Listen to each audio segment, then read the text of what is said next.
Hi guys, Mr. Jaeger here, and welcome back to another channel update. Huzzay! So, welcome to a bit of a long one. This one is going to be a bit longer than usual. I tend to try and keep these, or attempt to try and keep these below 10 minutes, just so that way we can it's nice, quick, bite-sized informational chunks, so you guys have like a bit. But this one's going to be slightly longer. There's going to be a couple of stories into it, and also plans for the future of live streams as well. All positive, don't worry. So I'm going to make this very simplistic style video, so you can minimize this. So this is kind of like a podcast. But yeah, I'll also make a little post on my community to say watch this, because there's a fair amount of stuff is important in this. So let's see if we can get through this in one take, shall we? So, first of all, bits of, a little IRL story, and also something to break into it. So, this last weekend, at the time of this recording, I was at a reenactment event, my first reenactment event in almost 2 years. Ever since good old C came along and fucked everything up. I hadn't really been able to do any kind of events. They were being cancelled a lot. And then, of course, IRL moving stuff kind of took over. So even then, afterwards, some of the events that I could have gone to, I prioritized not going to because, saving up and dealing with all the whole we're going to be moving thing, which was like thrown on to me in like early, like I think it was in June, July. I was told, yeah, by the way, we're moving. And it was, actually, no, tell a lie. It was slightly early. It was, I think, around May. So around May, I was told we were moving, and so I needed to start looking towards getting a place up north, and it's going to be all like that. And I'm like, well, shit. But anyway, so the long and short of it was that I hadn't done anything in almost 2 years, but I was with my very good friend, Mr. Wild James. That's obviously not his real name, but privacy and all that. He invited me over to, he basically invited me to come to a new event, which I can talk about, which was the Dun-Karen event. I can't remember the exact name of the event. I think it was like Travelers Through Time or something along those lines. But Dun-Karen is this really awesome, medieval / Pict / kind of, it's one of those places, it's one of those, very time transferable, I'm going to call it, where you can put it in Viking times, you can put it in medieval times, you could put it even in early Tudor period times. You could easily build as, I think there's a few films and other stuff that have been filmed there, or TV series that have been filmed there. So you can easily have more shit going on with it, which is cool. And the place itself is fine and dandy. And the event in question was actually, I liked the event. It was kind of cool because obviously it was new place, new people. It was really nice to meet. But basically what had happened was when we were looking around scouting, apparently when we were scouting the location, we weren't really aware of where we were going to be placed. We were told we'd be placed, I think, sometime out the fortress, which is, okay, sure. It's not a very big venue, so it's not going to be a very big area. But when we got there, we found that the area in question was extremely, it is basically on the literal outskirts of the place. There's the fort, and then you go down a bit, and there's basically where we were, but it was sort of in the bloody forest that was surrounding it. So if you weren't paying attention, you could miss us and not even be surprised, which was not fun. And unfortunately, given the size of allocational spot that we were given, and the not so flatness of the terrain, it was bumpy as all hell.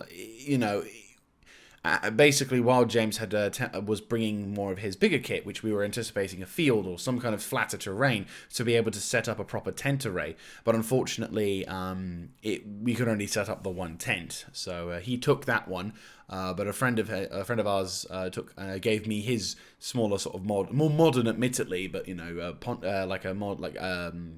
Zeltbahn style tent where I was able to get to sleep, and it was, we worked with it. I wasn't too fussed really about the sleeping arrangement because, well, we had somewhere to sleep, which is important. But yeah, it was less than ideal, shall we say. And then, of course, comes the fun fact that where we were situated was near a dam. I'm fairly convinced this was the same dam that Richard Hammond filmed his Land Rover challenge. Was it Mini? I think it was a Land Rover or some kind of car challenge. It's been so long. Where he was on the side of a dam and the tow cable... I think he was trying. I think it must have been a Land Rover or a Range Rover because he was basically trying to prove the tow cable was strong enough to withstand the weight of a car. And I think he either drove down or up it, and it was really kind of cool. But yeah, because of that though, the uncool part was that we were right next to and slash into a swamp. Literally, maybe 5-10 feet, and you were in the bog. And oh boy, I probably should put a warning in front of the video or in the description, but swear words will be described here, rather nasty ones. And this is your first and only warning about these situations, because my God, take any children who are listening away in 3, 2, those cunting fucking bastard mizzies.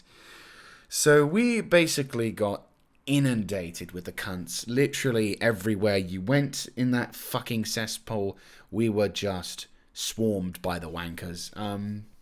We basically, had to deal with lots and lots of baby mosquitoes, because, fucking swamp. So apparently is the pride of fucking Scotland, because basically where this Duncarron site was located is like in some kind of wildlife ritual area, and I'm like, I know I'm not an activist, I know I'm not an eco person, because I would happily watch that part of the fucking world burn for what it done, but oh well. No, it was a cunt. I really did not enjoy it. Everything else in the event I could have dealt with, but the fucking mizzies, no, it was, no, fuck that royally. It was a cunt, a royal one at that. So basically what happened was we got swamped by the little bastards over the course of 2 days. And we did sort of get a fire going. So there were periods throughout certain days where we did have less of them.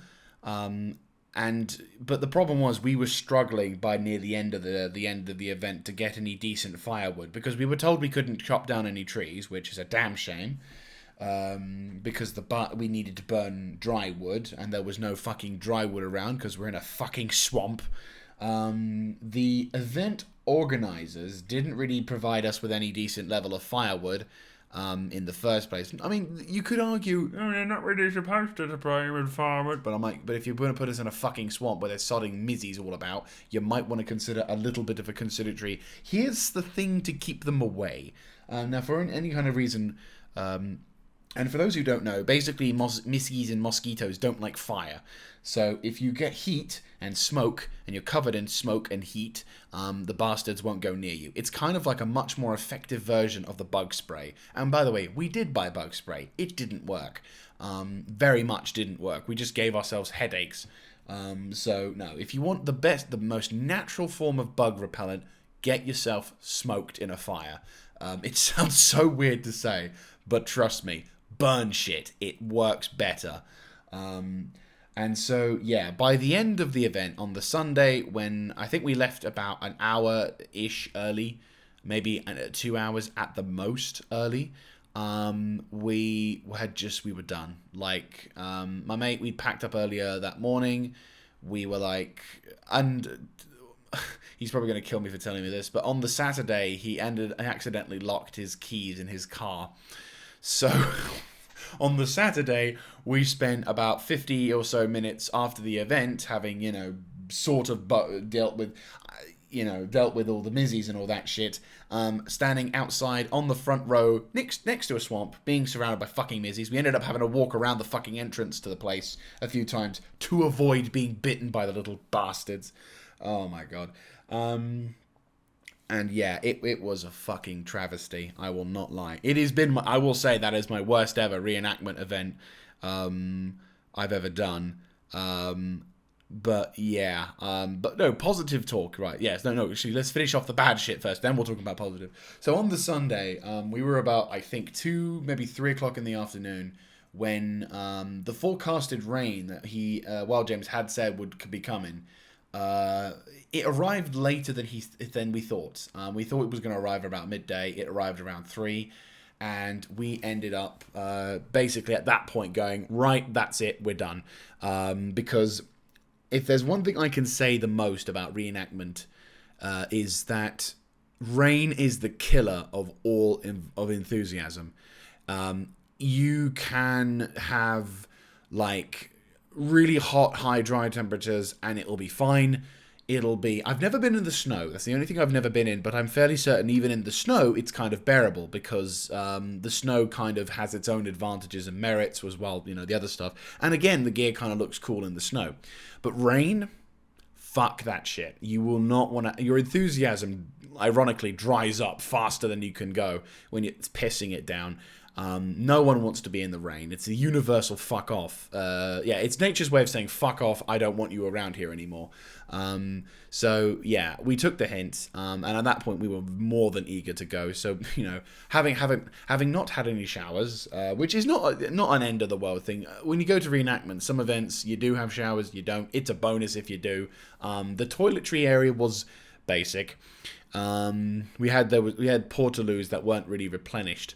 I was able to, by the grace of God, hold it in for most days. So I think I only went like once or twice in that entire event, and only once did I need to go for a number 2. So you can tell how much I was reluctant. My body was like, I'm not even gonna go near that shit. I'm gonna hold it in. I'm gonna hold this Herculean task. Though that said, I didn't really eat much either, so it was kind of swings and roundabouts. But yeah, by the end, we bugged out a couple of hours before the event ended. But in all honesty, a number of other groups had already left. It was the reenactment on the British side was very British. World War II was we're all British. The reenactment side on the World War II frontier on the outskirts was bare bones at the best.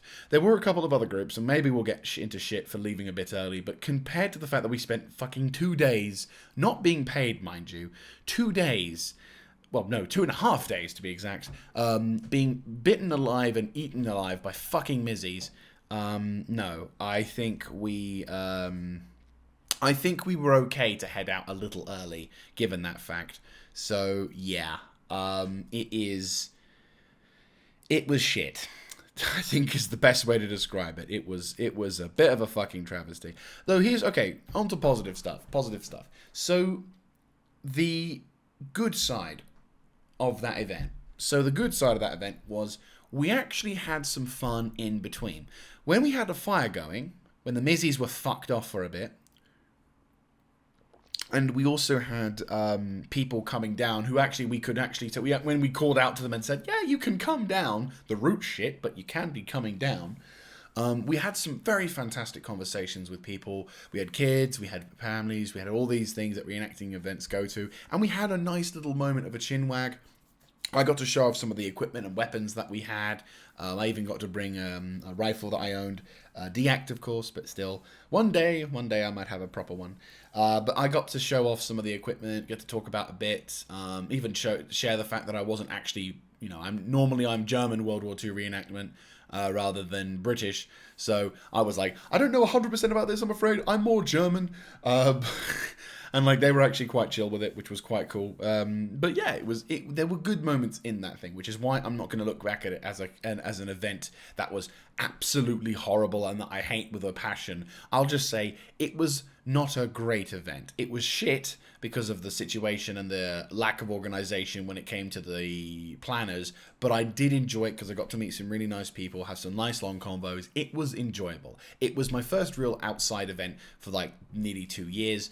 And yeah, I was very happy to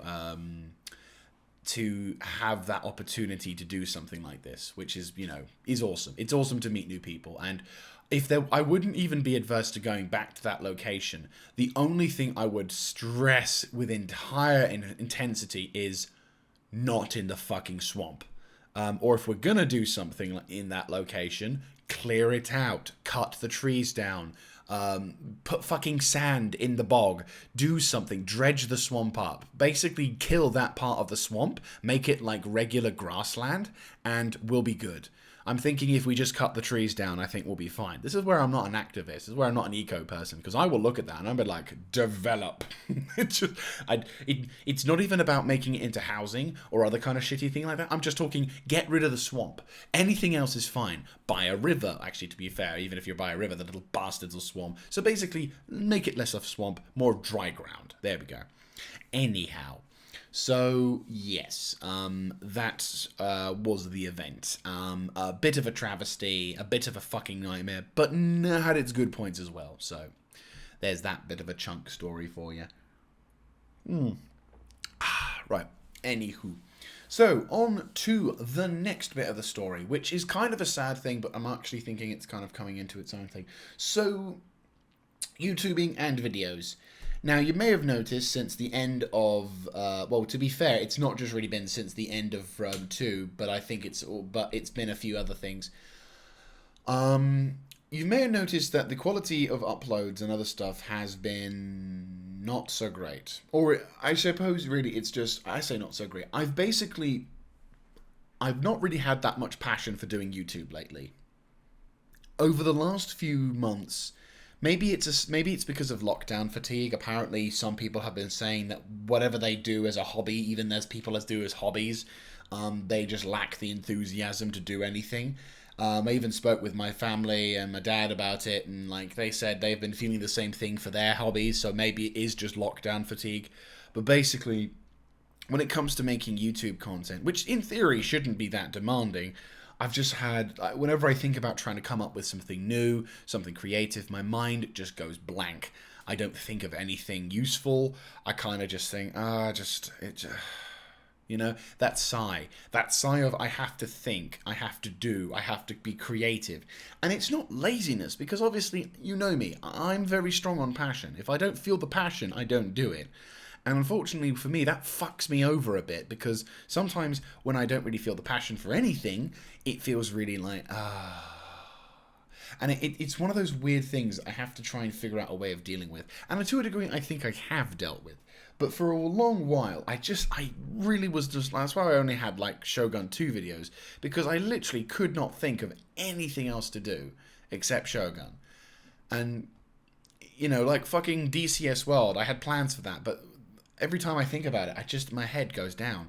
And it's not that I don't want to play it. I'd like to get into it. I'd like to do more about it. But it's just those moments where I'm like, this is going to be a drag at first. And it was something that even now I think about it. And my brain just is sending messages saying, don't do it. Just no.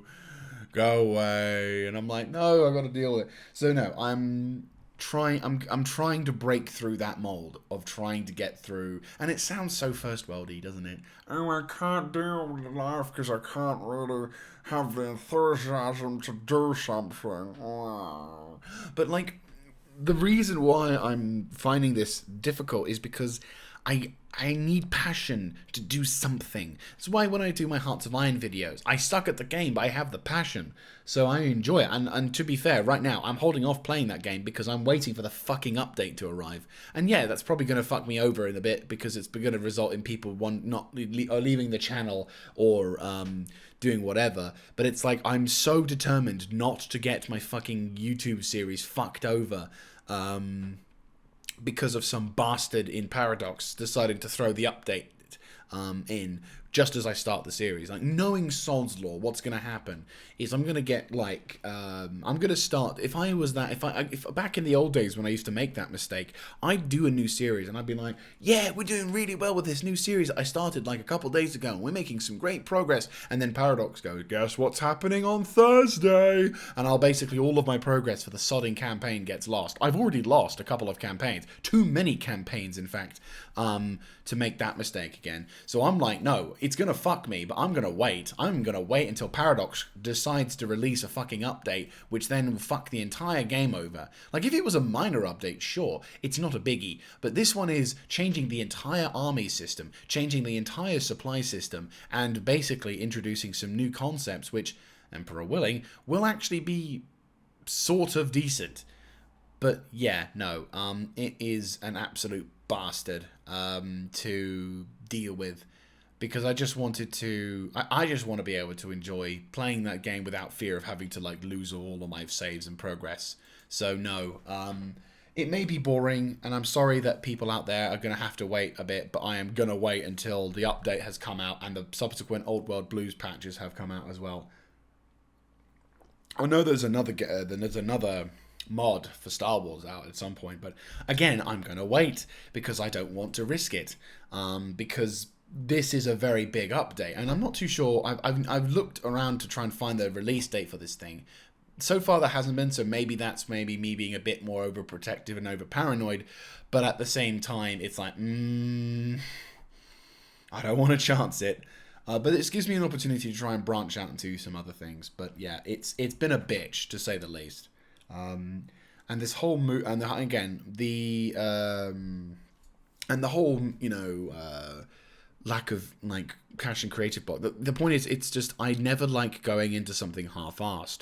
It's like when you see people who make videos. Maybe this may be over harsh. Maybe you get people who are passionate about watching something, but I always want to kind of be like, I don't want to be a fucking reaction channel. I don't want to be that fucking idiot who uses other people's content to profit off it. You know, those people who spend 5 minutes out of their day, watching a fucking trailer and then talking about it, and it's like, dude, you can fucking watch it yourself, you lazy bastards. I don't know why it's something I never liked. I always find it's insulting to the person who originally created something. I've seen a few reaction channels. I'm diverting a bit here, but I've seen a few reaction channels watching other YouTubers' content, and I'm like, that's not content. That's not even, you're stealing that person's content effectively. Because like that's the one time I will agree with a DMCA, because Jesus Christ, sometimes people, I mean, sure, you can say, oh yeah, but they're exposing their viewers to it, and maybe they might find enjoy. Yeah, but then you can just say, watch that person's stuff. Here's a link to that video. Problem solved. But anyway. So going back to it, my ideology towards YouTube content creation is I don't want to make a video that feels like a reaction video. I don't want it to feel so disingenuous, so run of the mill. Something's come out, plonk, 5 minutes worth of effort, done. I like my passion. I like to go with something, and if I don't have it and I see it, I know people on YouTube are gonna see it a fucking mile away. So that's why when it comes to shit like this, I've not been able to really do something. However, again, I'm breaking through. It's slow going, but I'm breaking through. This is why the RimWorld video came out, because it was a game that I did actually want to play. It was something that I kind of thought, ooh, this is fun. Looks fun. This is going to be entertaining. I saw that this game has potential to be something to laugh about, something to make great videos about. And now I'm gonna try and stick to it, because YouTube doing a YouTube series is a great way for me, at least, to be able to actually finish shit. That's the big thing.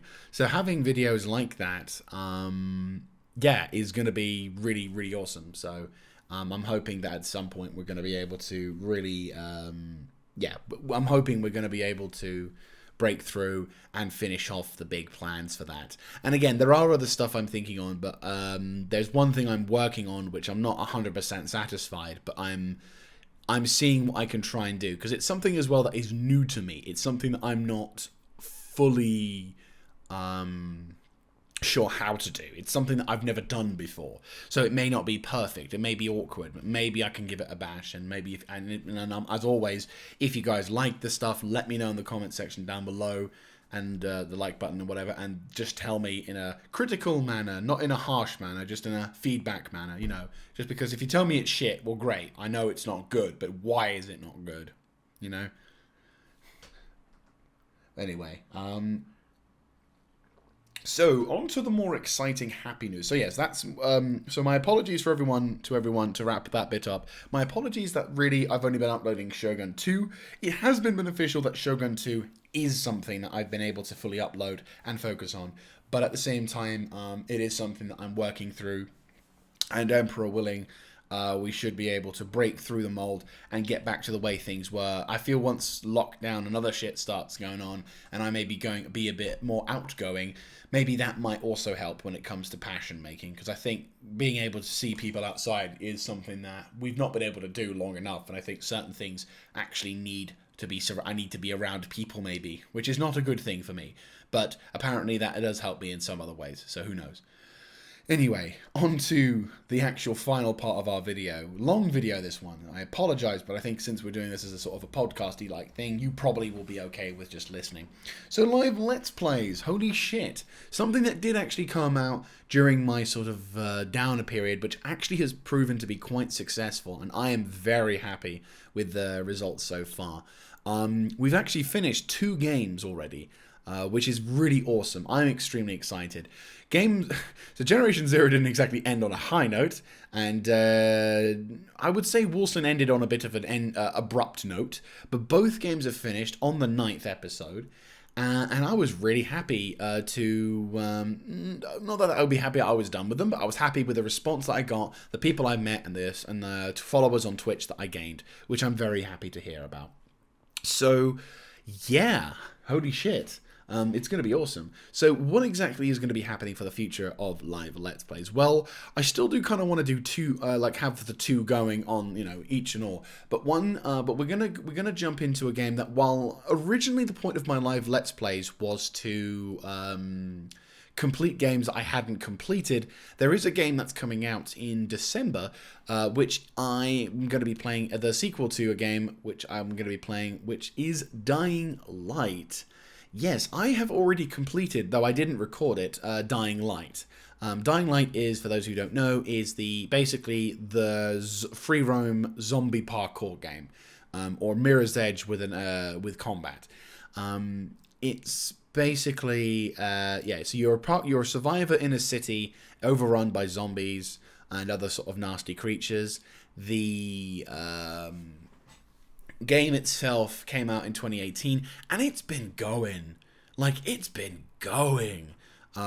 think, was it 2018 or was it 2017? I feel the game's older. I feel like the game's older. I'm just going to quickly Google this. I say Google this. I'm on Steam. No, sorry, not 2018. 2015. Fucking 6 years ago. Bugger. 6 years ago, the game came out, and it was fantastic. It was a really awesome game. And I didn't get it when it initially came out. I got it like maybe a year or 2 after it came out, and holy shit, it was awesome. It has co-op. It's got a great modding community. There are loads of the developers have actually shown quite a lot of support as well. Was it Techland? Yeah, Techland, and I think they've also self-published. But you can see the support and love for it, because you've got there's so many DLC packs. Maybe not all of them have been successful, but they've been really nice. Some of them, and they're all actually quite cheap. At the time of the recording, we've got the Steam Summer Sale going on. So if you want to get a good game for a cheap price, because at the moment it's like £8 from 24 quid, and you could even get the Dying Light Enhanced Edition for only like 10 quid. I'm not even sponsored. I'm just saying this is a good game and it's well worth the time, because you get a DLC called Fortune, I think it's called, and the Fortune DLC, the following DLC allows you to the following DLC basically gives you another smaller expanded map. It allows driving, and it's really fucking good. It's a really good game, and it's well worth playing through. You can even play with your friends. Well, the sequel to that, which went like dark for a couple of years and then finally came back into its own, is now coming in December. Whether or not it actually arrives in December is another thing entirely, I'm sure, since Cyberpunk, loads of companies are a bit like...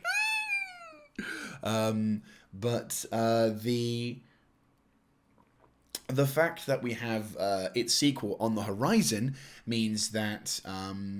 it was actually suggested by a viewer on one of my Twitch streams, about playing that game, and I'm like, you know what? That's not a bad idea, because I thought it was I completed it a few years ago. And I had a lot of fun playing through it. So I thought, why not? Let's do this. Let's actually have our own little session on that game. So we're going to be playing Dying Light, first of all. And we're going to be playing with a longer session. So we may end up getting through the game at a reasonable pace. I think if I go to my library, I'm just going to start the process for installation. It's not a very big game. It's only like 31 gigs. Bearing in mind, this is like 2015 standard, so maybe at the time I was like, oh, that's a big game. How many hours? 55 hours. I mean, so 55 hours is apparently the amount of time I spent playing through it. And that was me fucking around as well. Like, that was me, like, maybe min-maxing to a small extent, but still, that was me trying to do something. So, yeah, no, Dying Light, really good game. And the one we're going to be starting with, which is going to be pretty awesome. So what will be the second game? Well, the second game is a game that is, in fact, uncompleted. This one is Remnant from the Ashes. Now, for those who don't know what that is a little bit of a less known game. Remnant from the Ashes is a third-person shooter with a Dark Soulsian style theme. Theme, combat. He says he can't really spell the name Remnant. But no, it's like it's basically a it's a third person shooter. It's kind of single player ish, but you can do co-op. I think it's a mixture between the two, really. But the big factor, of course, is it is a pretty grim, dark scenario. You have to deal with quite a lot of shit, and you, over the course of playing through the game, you have to like defeat bosses, big things, and it's kind of like a downer sort of game. You level up your character and you do all these really cool things. So that game is going to be second, and I'm fairly certain is going to take much longer to complete than Dying Light. So we may even see more episodes out of that than the 9. Some reason I think Dying Light might be under the same curtail as whatever, but we'll see. We will see. But no, so for that, what I'm going to do is I'm probably going to take about 1 to 2 weeks before I introduce Remnant from the Ashes for Dying Light, from Dying Light. It's so then I can get a good head start to make sure that we are within a potential to complete Dying Light. Before the sequel comes out. And if we're lucky, the main aim with Dying Light I'm going to go for is completing the main story, not the DLC story, because technically that's the ending of the game for Dying Light. But then if we have enough time, then we'll obviously hop onto the next we'll hop onto the next sort of the following DLC, which will then consider to be the actual final DLC. So Remnant from the Ashes will take a bit of a back burner, a little bit. There may be other games that I'll go around, but I think completing those two will be the big ones. With regards to stuff like Final Fantasy or whatever, this one will have a bit more of a effect in the November X period when we have Endwalkers come out. But at the same time, I'm going to be trying to... I'm going to